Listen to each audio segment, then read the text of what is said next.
स्वागत है आप सभी को मेरे चैनल में। आज की कहानी है अम्मा मेरे लिए पत्नी नहीं, खुद के लिए बहू लाई है। हमारे घर का रीति रिवाज है अपने पति से बात नहीं करना। बहू ने जो किया सुनकर आपके होश उड़ जाएंगे। अगर कहानी पसंद आए तो वीडियो को लाइक करके चैनल को सब्सक्राइब अवश्य कर लें। बाहर ढोलक की थाप पर सभी रिश्तेदार महिलाएं नाच रही थी। ढोलक वाला भी ऐसा कि हर कोई उसकी ढोल की थाप पर नाचने को मजबूर हो जाता। सबके पैर अपने आप ही उठ रहे थे। घर की बेटी संगीता भी सबके साथ ही नाच रही थी और घर की मुखिया भी खुश होकर नोट वार रही थी। घर के इकलौते बेटे महेश की बहू नंदिनी ने बेटे को जन्म दिया था। आज उसी का कुआं पूजन था। आखिरकार 3 साल बाद अम्मा जी की मुराद जो पूरी हो गई। जब से इकलौते बेटे की शादी हुई है तब से मंदिर इस दिन के लिए माथा टेक कर आई है। अंदर खिड़की में से यह सब उनकी बहू नंदिनी भी देख रही थी। फिर वापस अपने पलंग पर अपने सोते हुए नन्हे से बेटे के पास आकर लेट गई और सोचते सोचते पहुंच गई मीठी बातों में। जब वह बहू बनकर इस घर में आई थी उस दिन उसका गृह प्रवेश था। वह शर्माए लजाए अपने पति महेश के साथ खड़ी हुई थी। उसे दिन भी ऐसे ही ढोलक पर सब नाच रहे थे। उस दिन भी घर की बेटी झूम झूम कर नाच रही थी और सासू माँ जी कभी बेटी पर पैसे वार रही थी तो कभी बहू पर वार कर ढोलक वाले को दे रही थी। बड़े ही हर्षोल्लास के साथ नंदिनी का इस घर में गृह प्रवेश करवाया गया। घर में गिनती के सिर्फ 5 सदस्य थे। सास शिमला जी, ससुर प्रभात जी, नंद संगीता, पति महेश और खुद नंदिनी। छोटा सा प्यारा सा खुशहाल परिवार। खुशहाल जिंदगी शायद नहीं। शिमला जी शुरू से ही पुरानी सोच के महिला रही है। वह भी उन्हीं सासों में से है जो यह सोचती है कि बहू तो सिर्फ सास और घर के लिए आती है। मतलब गठबंधन पति के साथ हो ना हो, सास और घर की मान मर्यादा के साथ बहू का गठबंधन हो ही जाता है। अब मान मर्यादा कौन सी, वही जो समाज ने बनाई है या शायद खुद सास ने। एक बहू सास के सामने अपने पति से बात तक नहीं कर सकती, उसके साथ बैठ नहीं सकती, आदि आदि। अब खुद तो कभी सास के साथ रही नहीं पर बहू के लिए नियम तो बना ही सकती थी। और यह बात नंदिनी को शादी के तीसरे दिन ही पता चल गई जब वह पग फेरे के बाद वापस महेश के साथ घर में आई। शाम हो चुकी थी, सभी रिश्तेदार जा चुके थे और घर में बस यही 5 सदस्य बचे थे। आते ही उसने अम्मा जी के पैर छुए और उनका आशीर्वाद लिया और माँ जी ने उसे ढेरों आशीर्वाद दिया और अपने कमरे में भेज दिया। अपना सामान लेकर अपने कमरे में चली गई। उसके पीछे पीछे महेश भी कपड़े चेंज करने के लिए कमरे में आ गया। सामान वापस सही जगह रखने और चेंज करने में 10-15 मिनट लग गए। इतने में बाहर से अम्मा जी की आवाज़ आई, अरे बहू, अंदर कमरे में ही रहोगी या बाहर भी आओगी? अम्मा जी की आवाज़ सुनकर नंदिनी फटाफट कमरे से बाहर आई और आकर अम्मा जी से बोली कि अम्मा जी कहिए, क्या बात है? कुछ शर्म तो कुछ लोगों को रखनी चाहिए। और बेटे से तो क्या कहूँ, पर तुम तो समझदार हो। यहाँ सास और ननद दोनों बैठी हुई है और तुम लोग कमरे में जाकर घुस गए। अच्छा लगता है क्या? जी ओ। नंदिनी के मुंह से बोल तक नहीं फूटे। आखिर इस बात का क्या जवाब देती? आखिर थी तो अपने पति के साथ ही, उस पर इतना बवाल क्यों? इधर अम्मा जी उसे अपने घर रीति रिवाज समझाते हुए बोली, देख बहू, अपने यहाँ जब सास ससुर और नंद बैठे हो तो ना तो पति से बात करते हैं और ना ही उसके पास बैठते हैं। तो इस चीज़ का ध्यान रखना। मैं बार बार नहीं टोकूंगी। और जब घर में हम लोग रहे तो दोनों एक कमरे में साथ मत रहा करो। ननद भी जवान हो रही है, उस पर क्या असर होगा? नंदिनी अम्मा जी की बातें सुनकर हैरान रह गई थी। भला यह कोई बात हुआ? ननद के रहते बेटे की शादी ही नहीं करने चाहिए थी। और कुछ बोली नहीं। उसी समय महेश बाहर निकल कर आया तो अम्मा जी चुप हो गई और चाय का बहाना करके नंदिनी को वहां से हटने के लिए कहा। नंदिनी चाय बनाने के लिए रसोई में चली गई और चाय बनाकर सबके लिए ले आई। ससुर जी तो उस समय घर पर थे नहीं, इसलिए अम्मा जी संगीता और महेश को चाय पकड़ा दी और खुद का कप लेकर अंदर जाने लगी। तो महेश ने कहा, अरे चाय लेकर अंदर कहाँ जा रही हो? यहीं बैठ जाओ, सब तो बाहर बैठे हैं, तुम अकेली अंदर क्या करोगी? नंदिनी ने अम्मा की तरफ देखा तो अम्मा ने उसे अंदर जाने को कहा। महेश हैरानी से अम्मा की तरफ देखने लगा तो अम्मा ने कहा, बेटा, हर परिवार की अपनी मर्यादा होती है। घर में जवान बहन है और तू अपनी बीवी के साथ बैठेगा? यह कैसी बात कर रही हो अम्मा? हमारे यहाँ ऐसा भी कोई रिवाज होता है क्या? हाँ, बिल्कुल होता है। अब तक तो घर में सिर्फ तेरी माँ, पिता और बहन ही थे। मेरी तो कोई सास नहीं थी। अब तेरी पत्नी आई है तो यह रिवाज अब लागू होगा ना? महेश इसके आगे कुछ ना कह पाया। अब तो यह हर रोज ही होने लगा था। अम्मा के सामने नंदिनी महेश से कुछ बोल तक नहीं सकती थी। यहाँ तक कि अगर संडे के दिन महेश घर पर होता तो उसे दिन आराम करने के लिए भी नंदिनी अपने कमरे में नहीं जा सकती थी। अक्सर यही होता था। संडे के दिन महेश हॉल में सोता था या फिर नंदिनी ऊपर स्टोर रूम में। दोनों में से किसी एक को एडजस्ट करना पड़ता था। आंखें थक हार कर महेश ने दूसरे शहर में जॉब के लिए अप्लाई कर दिया और उसकी जॉब लग गई। उसने घर पर आकर अपने माता पिता से नंदिनी को ले जाने की इजाज़त मांगी तो शिमला जी ने साफ मना कर दिया। अरे, तुम्हें तो जिंदगी भर साथ ही रहना है, पर हम भी तो बहू का थोड़ा सुख उठाएं। अगली बार ले जाना। दो टूक बात कहकर शिमला जी ने बात को ख़त्म किया। एक बार तो महेश के मन में आया कि दूसरे शहर की नौकरी छोड़कर वापस इसी शहर में ज्वाइन कर लूं, पर फिर पता नहीं क्या सोचकर अपना सामान समेटना शुरू करता रहा। सुनकर नंदिनी को भी बहुत दुख हुआ। वह महेश से बात करने के लिए कमरे में आ ही रही होती है कि अम्मा ने उसे रोक लिया। अरे बहू, तुझे समझाया था ना कि जब हम लोग घर पर हो तब महेश से दूर रहा करो। अपने घर की रीति रिवाज भूलो मत। नंदिनी को गुस्सा तो बहुत आया कि यहाँ तो मेरा पति मुझसे दूर जा रहा है और इन्हें अपने ही रीति रिवाजों की पड़ी है। पर उस समय तो नंदिनी चुप रह गई। पर रात को जब वह कमरे में आई तो महेश पलंग पर चुपचाप बैठा हुआ देखकर नंदिनी की आंखों में आंसू आ गए। तब महेश ने कहा, तुम क्यों रो रही हो? मैंने कोशिश तो की थी ना, पर अम्मा समझने का नाम ही नहीं ले रही है। ऐसे लोगों को अपने बेटों की शादी ही नहीं करनी चाहिए। बहू लाने का शौक तो होता है, पर बहू के दिल में क्या है वह जानने का शौक नहीं होता। बस करो नंदिनी, थोड़ी हिम्मत रखो। क्या हिम्मत रखूं जी? एक तो अम्मा जी पता नहीं कहाँ कहाँ से रीति रिवाज निकाल कर ले आई, ऊपर से बहू की सेवा का शौक चढ़ा है।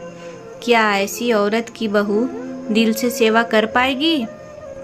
बस करो नंदिनी, अम्मा है वह मेरी मन की थोड़ी स्वार्थी हो गई है, पर तुम उनके लिए दिल को मैला ना करो। मुझ पर विश्वास रखो। कोई बहू खुद से कुछ कहना नहीं चाहती, वैसे ही मैं कहाँ कुछ कहना चाहती हूँ, पर अम्मा जी तो हद है। बस करो नंदिनी, मुझ पर विश्वास रखो। मैं और घरों की तरह सास बहू की महाभारत इस घर में नहीं चलने दूंगा, पर बस जैसा मैं कहूँ वैसा करती रहो। देख लेना, अम्मा खुद सारे नियम हटाएगी, और ऐसा नहीं हुआ तो इस बार मेरा प्लान पक्का है। अम्मा तो क्या, पूरा घर मानेगा। पासा पलटने का कोई मौका ही नहीं दूंगा। अच्छा, एक पासा तो पहले ही पलट चुका है। अरे पगली, विश्वास करो मुझ पर, इस बार मैं गलत नहीं होने दूंगा। बस नंदिनी को समझाते हुए महेश उसे अपना प्लान बताता है और कहता है, बस कुछ दिनों की बात है, शायद कुछ महीनों की भी। बस अपने मन को सख्त रखना, सब कुछ अच्छा ही होगा। बस तू मेरा साथ देती जाओ। दूसरे दिन शाम की ट्रेन से महेश दूसरे शहर के लिए रवाना हो जाता है। इधर नंदिनी को मन तो नहीं लग रहा था, लेकिन जैसे तैसे दिन कट रहे थे।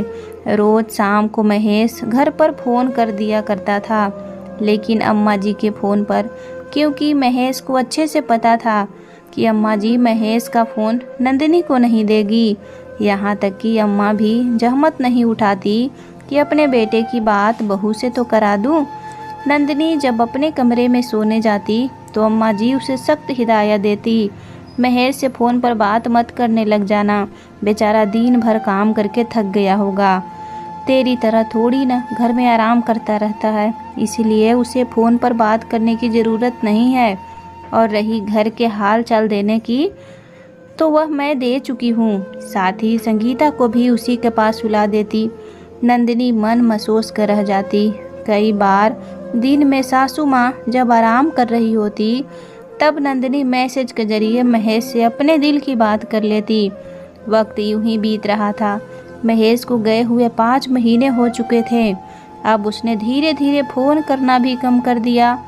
अब तो यह आलम था कि अम्मा भी कई बार फ़ोन मिलाती तो वह फ़ोन नहीं उठाता। अब तो महेश का फ़ोन आए हुए 20 दिन हो गए थे। अब अम्मा को भी महेश की चिंता होने लगी थी। आखिर जब उनसे रहा नहीं गया तो रात को उन्होंने प्रभात जी से कहा, सुनिए जी, पता नहीं क्यों महेश आजकल फ़ोन नहीं उठा रहा और ना ही खुद करता है। क्या हम लोग शहर जाकर देखें? आखिर बात क्या है? महेश ठीक तो है ना? इससे पहले कि प्रभात जी जवाब देते, दरवाजे पर दस्तक हुई। अम्मा ने जाकर दरवाज़ा खोला तो सामने नंदिनी खड़ी हुई थी। सर पर पाला नहीं, बाल बिखरे हुए, आंखों में आंसू लिए। नंदिनी को सामने खड़ी देख अम्मा घबरा गई।